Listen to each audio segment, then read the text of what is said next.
दैनिक classes के YouTube channel में आपका स्वागत है दोस्तों। और जैसा कि हम मॉडर्न इंडिया हिस्ट्री में कवर कर रहे थे इंडियन नेशनल मूवमेंट, और उससे रिलेटेड जो टॉपिक्स हम कवर कर रहे थे उसी टॉपिक्स को आज आगे बढ़ाते हुए आज हम कवर करेंगे नेहरू रिपोर्ट, जो ज़रूरी है एग्ज़ाम पॉइंट ऑफ व्यू से, और उससे क्या क्या क्वेश्चंस बन सकते हैं वो हम डिस्कस करेंगे।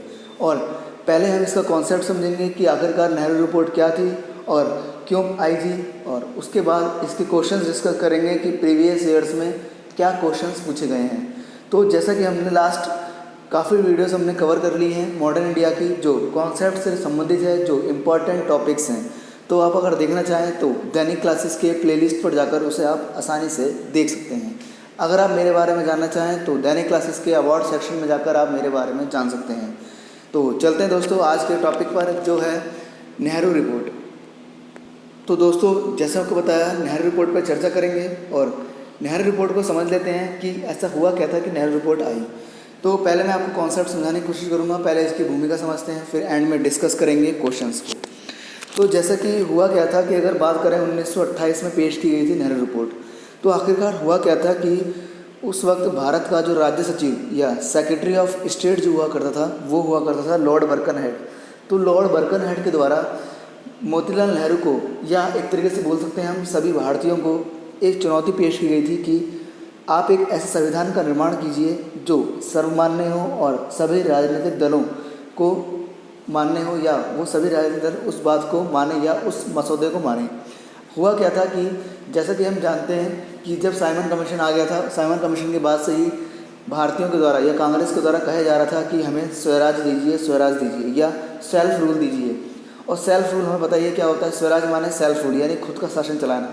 तो इसी को जारी रखते हुए कांग्रेस के द्वारा और अन्य भारतीयों के द्वारा ब्रिटिशर से मांग की जा रही थी। तो इसी को ध्यान में रखते हुए ब्रिटिश का जो राज्य सचिव था लॉर्ड बर्कनहेड ने 24 नवंबर 1927 को, कब 24 नवंबर 1927 को मोतीलाल नेहरू के सामने एक चुनौती दी और कहा कि आप एक ऐसे संविधान का निर्माण कीजिए जो सर्वमान्य हो और सभी राजनीतिक दल उस पर अपनी सहमति दें।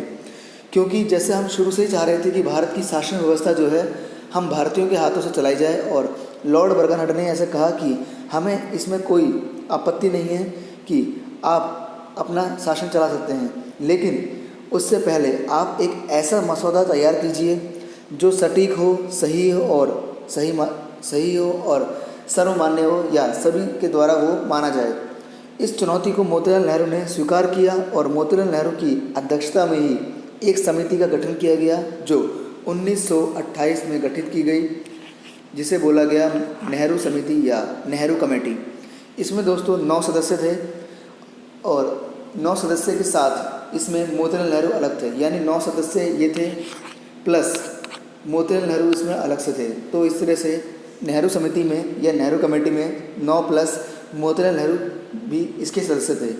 बात करें इस समिति का काम क्या था, तो इस समिति को गठन इसलिए किया गया था ताकि प्रारूप या मसौदा तैयार किया जाए जिससे वह अपने देश की शासन व्यवस्था खुद चलाएंगे।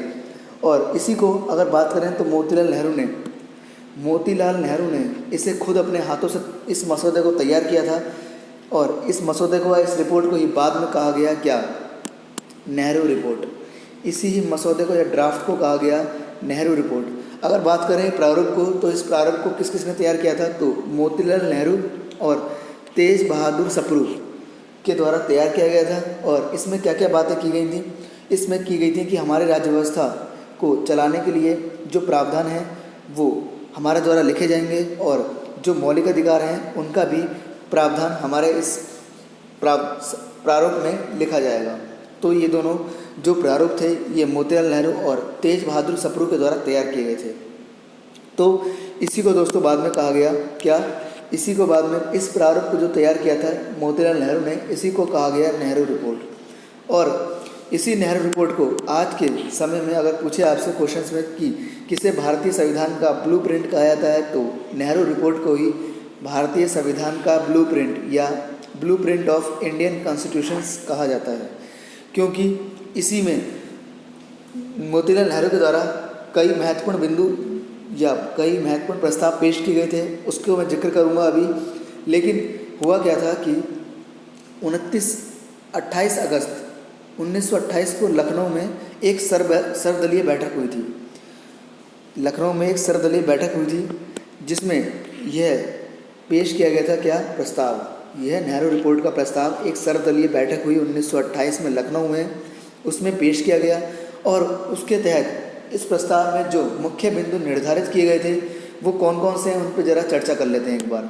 वो कौन कौन से थे, तो इन्होंने मोतीलाल नेहरू ने इसमें बोला था कि भारत को डोमिनियन राज्य का दर्जा दिया जाए, भारत को डोमिनियन राज्य या डोमिनियन स्टेट का दर्जा दिया जाए। डोमिनियन स्टेट्स क्या होता है कि उसमें क्या होता है, राष्ट्र का जो प्रमुख होगा वो तो ब्रिटिशर्स ही होंगे, लेकिन जो हमारी शासन व्यवस्था है ना वो हम भारतीय खुद चला सकते हैं, तो ऐसा बोला गया।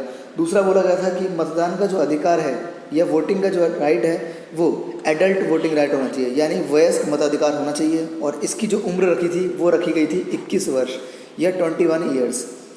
और तीसरी बात क्या थी, तीसरी मांग थी कि सर्वोच्च न्यायालय का गठन या सुप्रीम कोर्ट का इस्टेब्लिशमेंट किया जाए।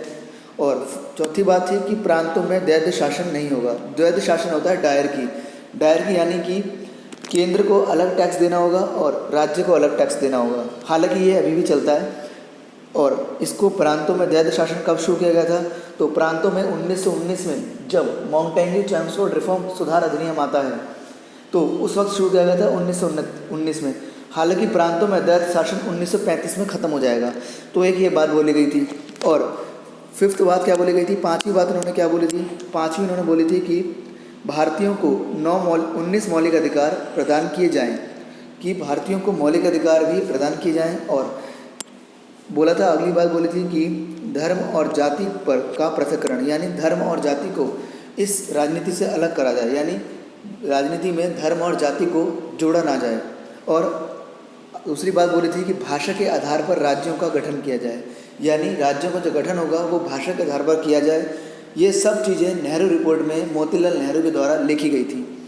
हालांकि इसी प्रस्ताव को लखनऊ में 1928 में एक सर्वदलीय बैठक होती है, उसमें पेश किया जाता है। लेकिन कारण क्या होता है कि इस प्रस्ताव पर सभी राजनीतिक दल अपना साथ देते हैं और इस पर हस्ताक्षर कर देते हैं। लेकिन समस्या कहाँ आती है, समस्या आती है मोहम्मद अली जिन्ना के साथ। वो इस पर हस्ताक्षर करने से मना कर देते हैं और उल्टे अपनी एक बात और रख देते हैं या अपनी शर्त रख देते हैं कि मेरी शर्त, अपनी 14 शर्तें रख देते हैं। वो अपनी 14 शर्तें रखते हैं और कहते हैं कि पहले इनको मानो तब मैं इस प्रस्ताव पर साइन करूँगा।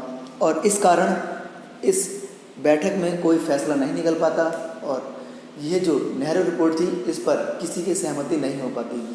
जो बर्कनहेड ने कहा था वो बर्कनहेड जीत जाता है, यानी जो उसके द्वारा सोचा गया था कि भारतीय कभी एकजुट नहीं होंगे, वो उसकी बात सच साबित होती है। जो मोहम्मद अली जिन्ना इस पर हस्ताक्षर नहीं करते। और इसी के तहत जो मोतीलाल नेहरू के बेटे थे जवाहरलाल नेहरू, वो इसी बात से गुस्सा होकर या आक्रोश में आकर वो कहते हैं हमें स्वराज नहीं चाहिए, हमें पूर्ण स्वराज चाहिए, यानी फुल इंडिपेंडेंस या फुल रूल चाहिए अपना। और इसी के तहत 26 जनवरी 1930 को पूर्ण स्वराज दिवस नेहरू जी के द्वारा बोला जाता है कि मनाया जाएगा। और ये था नेहरू रिपोर्ट से संबंधित जो हमने डिस्कस करा। और इसमें जो पॉइंट डिस्कस करें, अब समझ लेते हैं इसके क्वेश्चंस क्या आ सकते हैं। अगर आपसे पूछेगा तो नेहरू रिपोर्ट कब पेश की गई थी, तो 1928 में आई थी। और उस वक्त भारत का राज्य सचिव कौन था, तो लॉर्ड बर्कनहेड उस वक्त राज्य सचिव थे। और कब बोला गया था उनके द्वारा कि आप अपना तैयार कीजिए रिपोर्ट या मसौदा, तो 24 नवंबर 1927 को बोला गया था। और इसमें कितने सदस्य थे, तो 9 सदस्य थे और प्लस मोतीलाल नेहरू अलग थे। अगर मैं इन 9 सदस्यों की बात करूं, अगर आप नोट करना चाहें तो लिख सकते हैं। इसमें सुभाष चंद्र बोस थे जो कांग्रेस की तरफ से थे, पंडित जवाहरलाल नेहरू थे जो भी कांग्रेस की तरफ से थे, और सर अली इमाम जो मुस्लिम लीग से थे वो थे, शोएब कुरैशी इसमें थे जो मुस्लिम लीग से थे, और GR प्रधान जो हरिजन सभा से थे, तेज बहादुर सप्रू जो उदारवादी पार्टी से थे, MN जोशी जो लेबर पार्टी से थे। ये इसमें सदस्य थे जो नेहरू समिति या नेहरू रिपोर्ट या नेहरू कमेटी बनी थी। तो अगर बात करें इसका प्रारूप किसने तैयार किया था, तो आप कह सकते हैं कि मोतीलाल नेहरू और तेज बहादुर सप्रू के द्वारा तैयार किया गया था। और इसमें मौलिक अधिकार और प्रावधान की बात की गई थी जो मुख्य है, इसलिए मैंने इसे ऊपर लिखा है। अगर एग्जाम्स में पूछेगा तो आप इसे ये पूछ सकता है। और ये पूछ सकता है जो इम्पोर्टेंट है कि भारतीय संविधान का ब्लूप्रिंट किसे कहा जाता है, तो आप तुरंत कह देंगे नेहरू रिपोर्ट को भारतीय संविधान का ब्लूप्रिंट कहा जाता है। ब्लूप्रिंट क्या होता है कि जब भी कोई हम चीज़ तैयार करते हैं तो उससे पहले उसका एक फ्रेमवर्क बनाते हैं हम, वही फ्रेमवर्क था, क्योंकि एक तरीके से इसमें मौलिक अधिकारों की बात कर दी गई, प्रांतों में दैत्य शासन खत्म करने की बात कर दी गई, काफ़ी बातें की गई जो मैंने नीचे डिस्कस करी आपको मुख्य बिंदुओं में या इंपॉर्टेंट पॉइंट्स में। तो ये थी दोस्तों नेहरू रिपोर्ट से संबंधित जानकारी जो हमने डिस्कस करी। इसके बाद नेक्स्ट टॉपिक लेकर चलेंगे। उम्मीद करता हूँ आपको ये पसंद आया होगा। इसी तरह से दैनिक क्लासेस पर अपना प्यार बनाए रखिएगा और चैनल को सब्सक्राइब कीजिएगा। किसी भी तरह की क्वेरी हो तो आप उसे कमेंट बॉक्स में बता सकते हैं, उसे हमारे द्वारा जरूर सॉल्व किया जाएगा। तो उम्मीद करता हूँ आप एक बेहतर तैयारी को कर रहे होंगे और अपनी तैयारी को एक बेहतर लेवल पर लेकर जा रहे होंगे। तो धन्यवाद दोस्तों, मिलते हैं नेक्स्ट वीडियो में। Good bye.